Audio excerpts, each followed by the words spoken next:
အားလုံးပဲမင်္ဂလာပါရှင် The Kitchen Diary Channel လေးကနေပြီးတော့ပြန်လည်ကြိုဆိုလိုက်ပါရရှင်ဒီနေ့လေးကတော့ထူးထူးဆန်းအနေနဲ့ငါးနဲ့ကျွေးမြင့်လေးကိုထောင်းပြီးတော့လှုပ်ရှားဖြစ်ပါရရှင်အဲ့တော့ပထမဦးဆုံးအနေနဲ့ဗီဒီယိုလေးမစတင်ခင်မှာ channel လေးကို like and subscribe လေးလုပ်ပေးဖို့အမိတ်ပါနဲ့အောင်နော်ပထမဦးစွာငါးကြော်မို့အတွက်ငါးကြော်မဲ့အိုးတဲ့ကိုစီလေးအနှဲငယ်ထည့်ပါမယ်စီပူလာတော့မှဈေးရောက်ဝင်လာပြီးတော့အိမ်မှာတန့်စင်ထားတဲ့ငါးနှစ်ပိုင်းကိုထည့်ပြီးတော့ကြော်ပါမယ်ဈေးရောက်ဝင်လာတဲ့ငါးလေးနှစ်ပိုင်းပေါ့နော်ဒါမကြော်သေးခင်မှာကျမတို့ကအိမ်ငါးနှစ်တုံးကိုတေးသေးချာချာလေးပြောင်းအောင်ဆေးပြီးတော့ဒီစားပြီးရင်စက်သားမုံ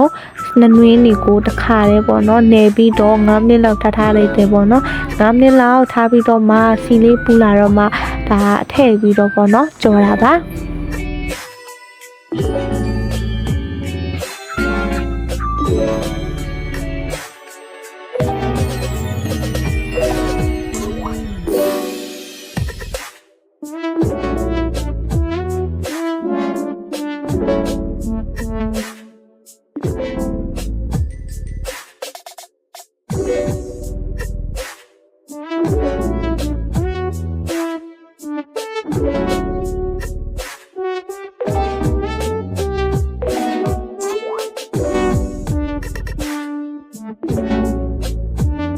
ငါးနှစ်တုံးကို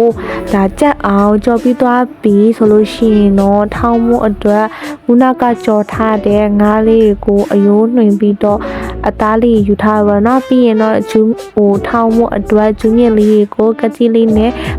ပညှက်ပါမယ်ကျူးမြက်လေးညှက်ပြီးပြီဆိုလို့ရှိရင်တော့ငရုတ်သီးစင်းလေးကိုပါလေးညှက်ပါမယ်အဆက်အရန်ကြိုက်ကြတဲ့ခါကျတော့ဟိုအများကြီးထည့်ပြီးတော့ငရုတ်သီးစင်းလေးပေါ့နော်ထည့်ပြီးတော့ထောင်းထားပါတယ်ကြည့်ရှုနေရဲ့ပိတ်သက်တွေကတော့လူတလောက်လေးပေါ့နော်အဆက်ကိုဆက်တလောက်လေးပဲဖြစ်ထည့်ပြီးတော့ထောင်းလို့ရပါတယ်ပြီးရင်တော့စားအနည်းငယ်ထည့်ပါမယ်စားအနည်းငယ်ထည့်ပြီးပြီဆိုလို့ရှိရင်တော့နှွာထားတဲ့စက်သွန်ဖြူလေးကိုကတခါတည်းထည့်ပြီးတော့ထောင်းပါမယ်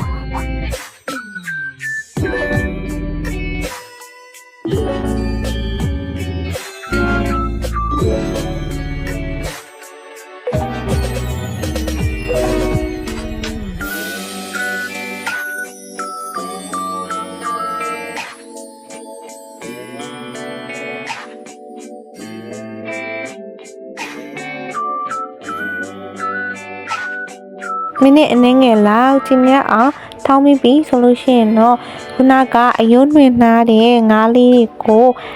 ထည့်ပြီးတော့တခါတည်းထောင်းပါမယ်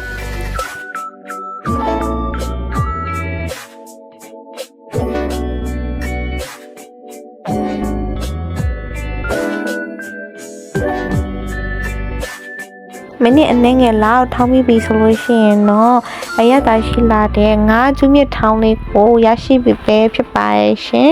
ဒီနေ့သုံးရတဲ့ငါးလေးကတော့ဗလာဖီယာငါးလေးကိုပဲအသုံးပြုပြီးတော့ထောင်းပြပေးသွားတာပဲဖြစ်ပါရဲ့ရှင်ကျေးဇူးပေးကြတဲ့တယောက်ချင်းစီတိုင်းကိုလည်းအထူးပဲကျေးဇူးတင်ပါတယ်ရှင်